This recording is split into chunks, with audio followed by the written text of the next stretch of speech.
آئیے اب سنتے ہیں نبی صلی اللہ علیہ وسلم کی دوسری صاحبزادی سیدہ رقیہ رضی اللہ عنہا کے حالات و واقعات۔ یہ سیدہ زینب سے چھوٹی ہیں، یہ بھی سیدہ خدیجہ رضی اللہ عنہا کے بطن سے پیدا ہوئیں۔ سیدہ زینب سے 3 برس بعد پیدا ہوئیں۔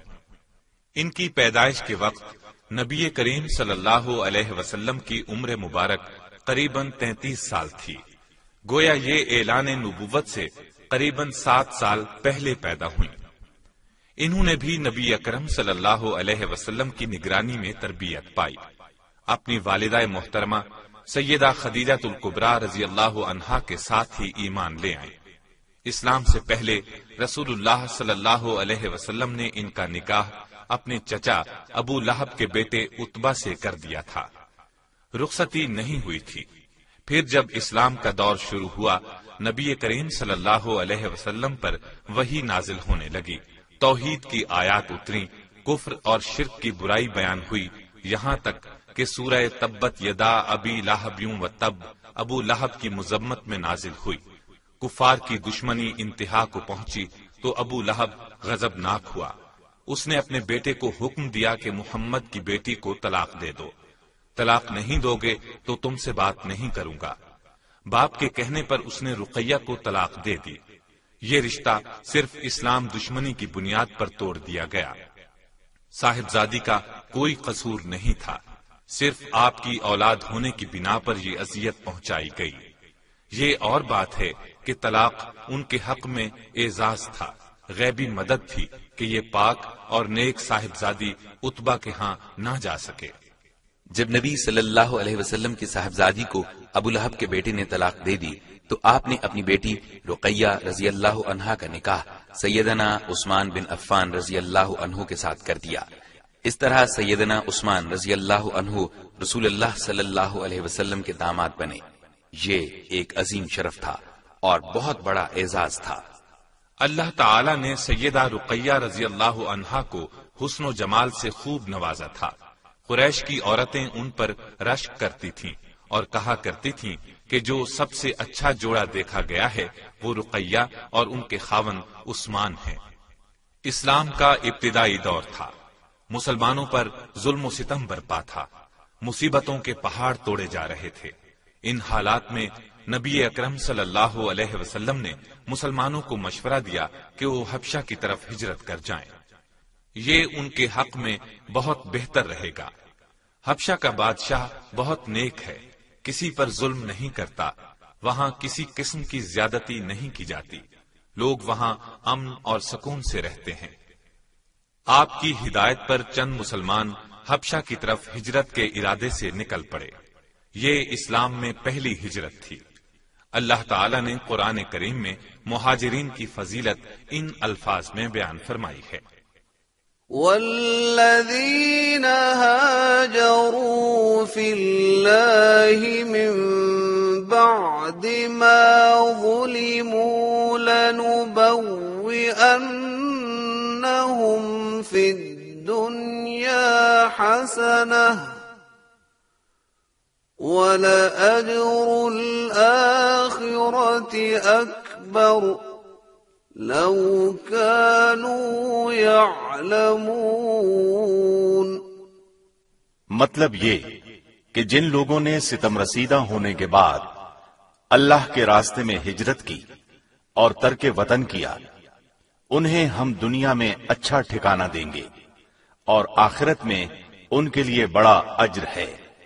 کاش کہ یہ لوگ اس سے واقف ہوتے۔ حبشہ کی طرف ہجرت کرنے والے پہلے مہاجر بھی اس فضیلت کے حقدار ہیں۔ اس ہجرت میں سیدنا عثمان رضی اللہ عنہ اور ان کی اہلیہ محترمہ سیدہ رقیہ رضی اللہ عنہا بھی شامل تھے۔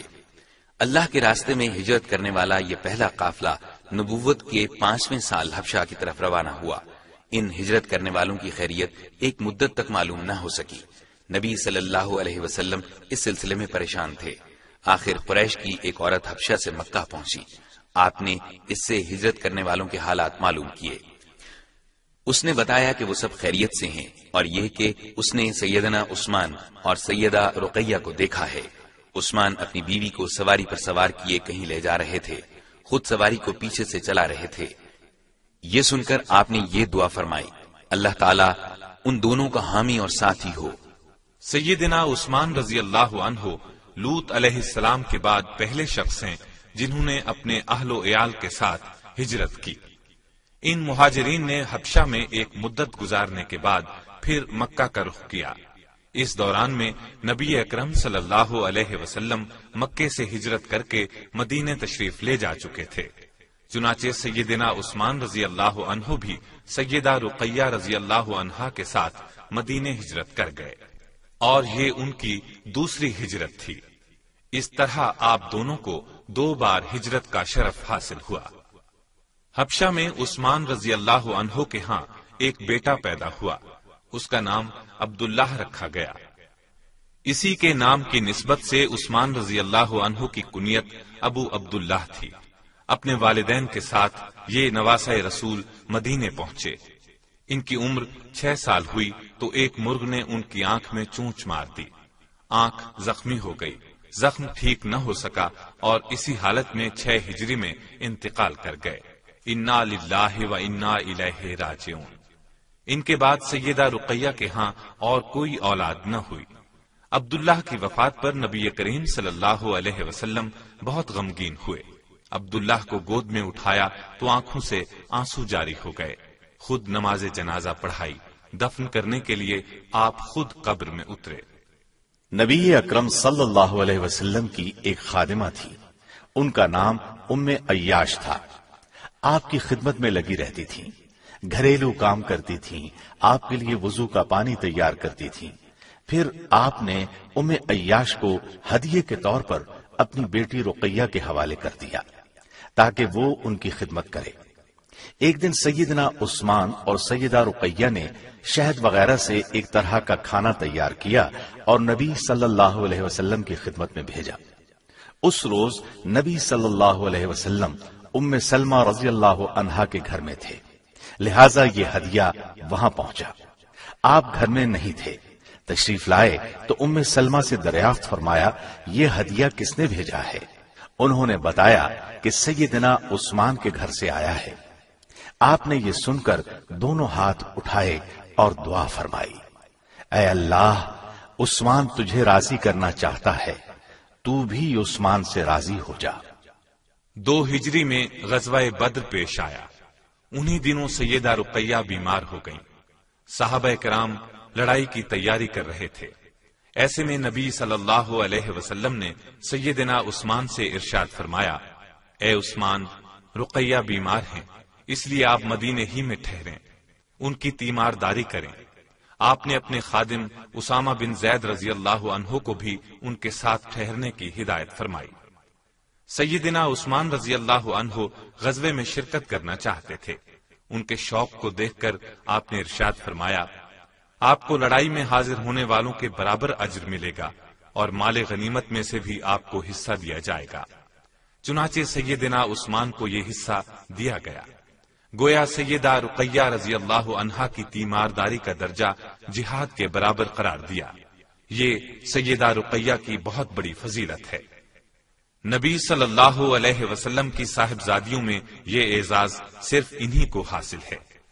غزوہ بدر 2 ہجری رمضان المبارک میں پیش آیا۔ فتح کی خوشخبری لے کر جس وقت سیدنا زید بن حارثہ رضی اللہ عنہ مدینے پہنچے تو اس وقت سیدہ رقیہ کی تدفین ہو رہی تھی۔ انا للہ و انا الیہ راجعون۔ چند دن بعد نبی اکرم صلی اللہ علیہ وسلم مدینے پہنچے تو سیدہ رقیہ کی قبر پر گئے۔ آپ ان کے جنازے میں غزوہ بدر کی وجہ سے شریک نہ ہو سکے تھے۔ سیدہ رقیہ سیدہ زینب سے 3 سال بعد پیدا ہوئی۔